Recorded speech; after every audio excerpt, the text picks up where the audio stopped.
My name's John Cordy, probably tell that from the channel thing. On this channel I do a lot of stuff and a lot of the time, so you may or may not know that there's this lessons and playlists, lessons and licks playlist where you can get more of these kind of tips, where people are asking me, this is how this developed, people are asking me about certain aspects of my playing, so this is my way to try to address that. And I'm not, you know, an expert on any of this, or I don't even think a teacher, but I'm just sharing with you how I got to whatever level this is that you see of me as a guitarist. So people, or person specifically, was asking me about sliding. I don't remember who, sorry, but I did remember your request. So sliding is a big part of my playing, and I think it's something that can be a little bit more reliable if you're switching between lots of different guitars. Sometimes I found that bending, or this is something that I still find, bending can be a bit of an unknown quantity.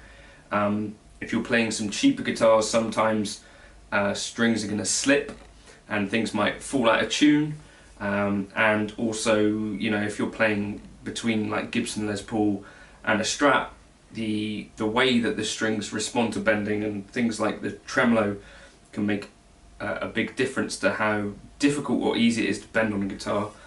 And for that reason you then end up with like overbends and that sort of thing, unless you're playing the same guitar often, in which case you can get a little bit more used to it, and then be fairly confident that you're going to bend in tune. So I think that's part of where my kind of sliding philosophy comes from. But in this video I wanted to talk to you about how I think you can practice some practical things which will improve your sliding. So first of all, I think the best tune to do this kind of thing with in general, the best kind of indicator of your sliding accuracy, is a tune like Waves by Guthrie Govan, or it is the tune Waves. It's not like Waves, it is Waves. And I think that's a really good way to test some of your sliding accuracy, because that does big slides and small slides and all sorts of stuff.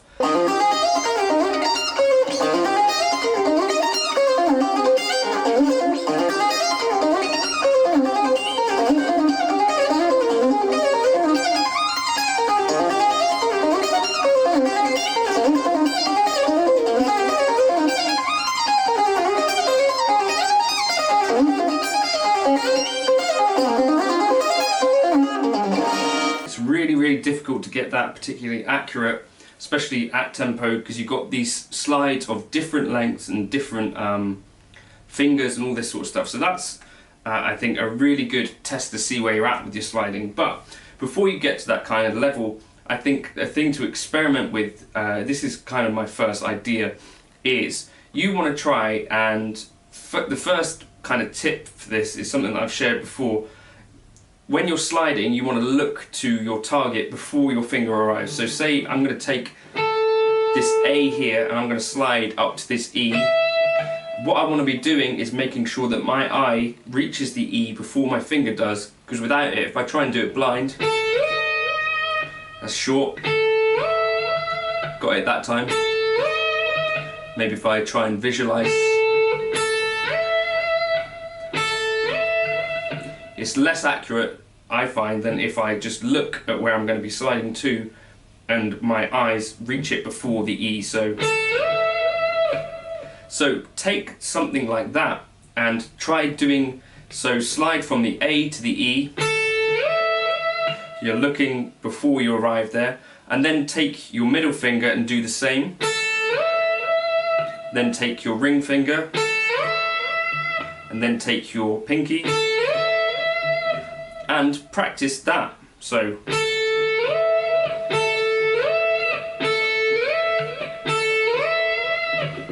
so you're practicing there sliding up, then the same idea but practice sliding down with each finger.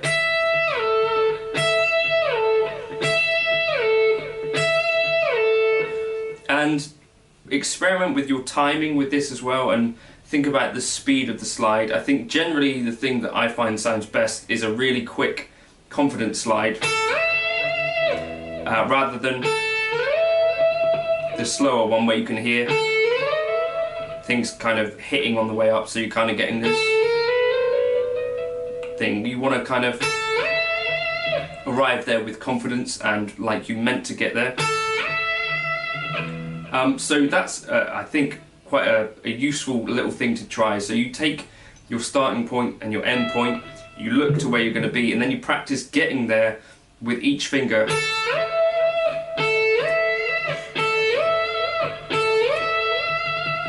And then getting back.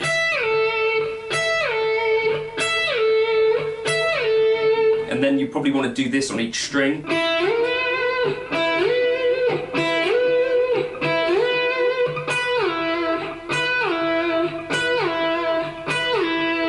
And, you know, again.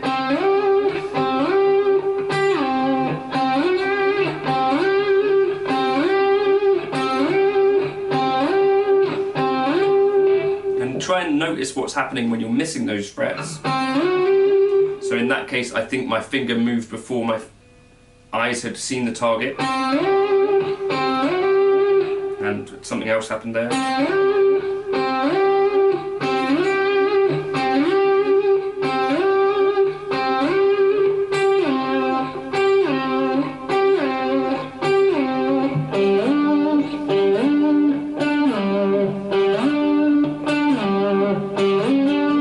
Something else happened there.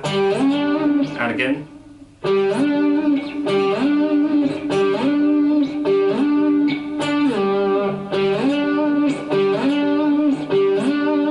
So that's one that's not being particularly well behaved. So from the 5th fret on the D string with my pinky up to the 12th fret.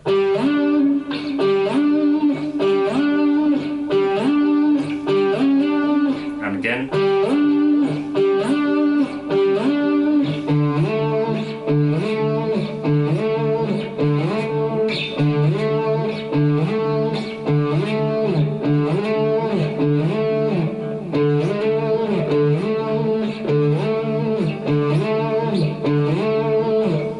So you could probably improve accuracy by doing this kind of exercise regularly. But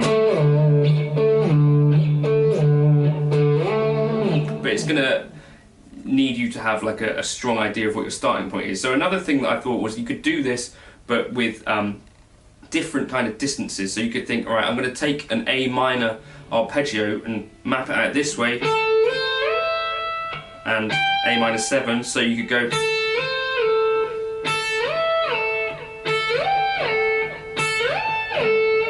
And I think that would be a really, really revealing exercise. Sorry. So you could try this from each finger as well. Missed. So let's try again.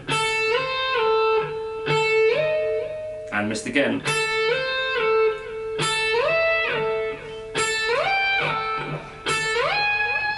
And missed again. So, you know, this is very clearly more difficult for me. So.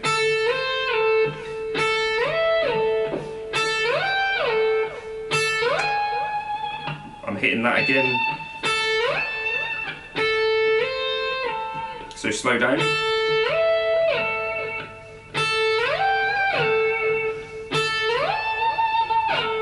So that kind of exercise, and then start from your middle finger.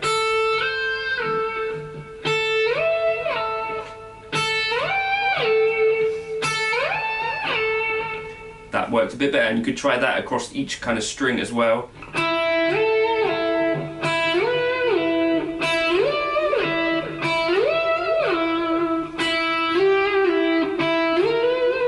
So again, I'm missing that for some reason.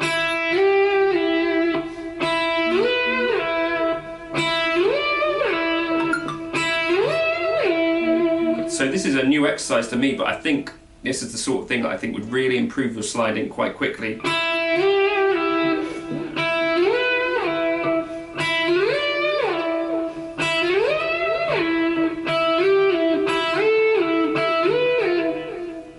And again, keep making sure to remind yourself to look to where you're going to be hitting.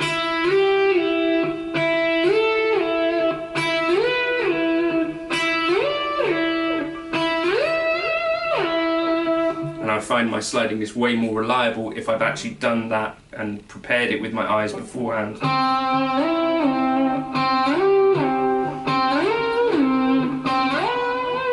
Missed.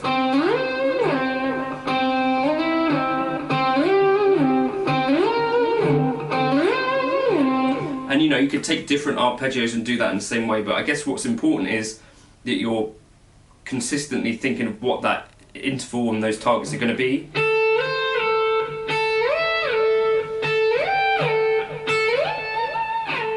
And then that you're trying it from each finger, so that you're not just quite good at sliding with one finger only. So those are kind of my starting points for how you could improve your sliding. The next kind of thing that I think you should also be considering doing is this kind of thing.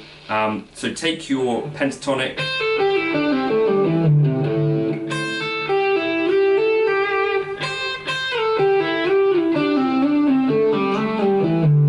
and do this kind of thing with it. So we're going from the C.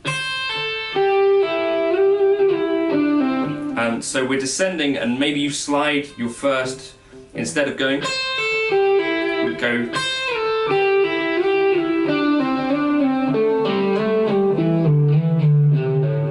So you take your first note and you slide from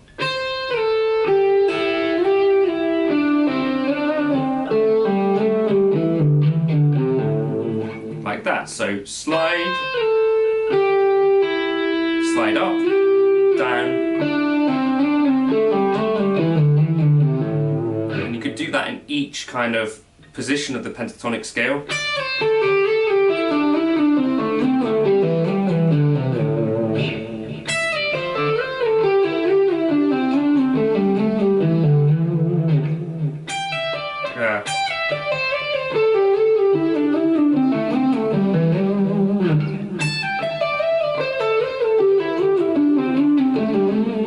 I think that would be another really practical way to improve your sliding with what are relatively simple exercises, I think. So just try that. So first of all, you're going to be trying just picking one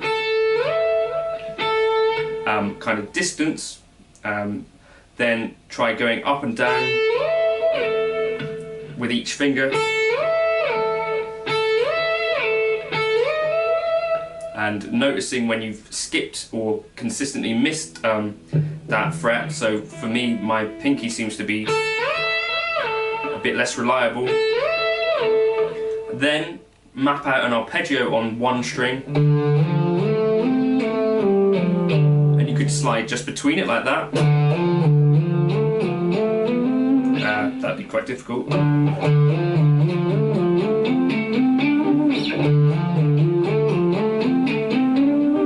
Like that, or you could go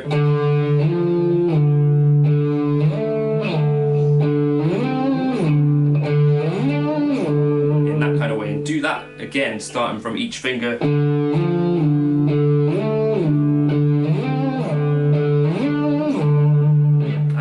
As a way to kind of improve your accuracy over time, and with this kind of exercise kind of mindset.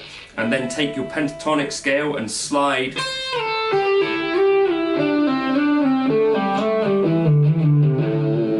in and out of that, so that you're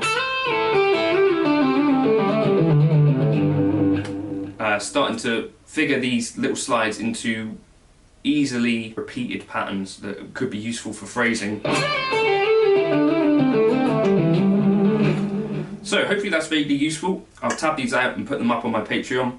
Thank you to everyone who's joined the Patreon. Hopefully it's useful. I'll put this to a backing track as well, I think, because it's probably important to put these in time and in context so that you're not rushing slides as well. I think the anticipation of whether a slide will be accurate or inaccurate, for some people, myself probably included, you might find that you start to anticipate the beat, and so your slides are like quite rushed potentially,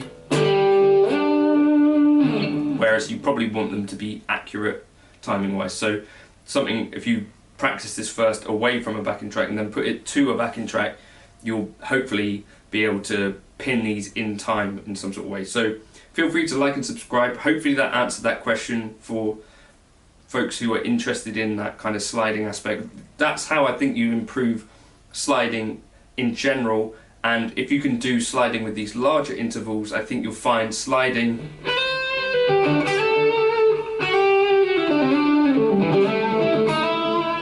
in these smaller little places, like I do all the time, from like the 9th to the 3rd or the 7th to the 1.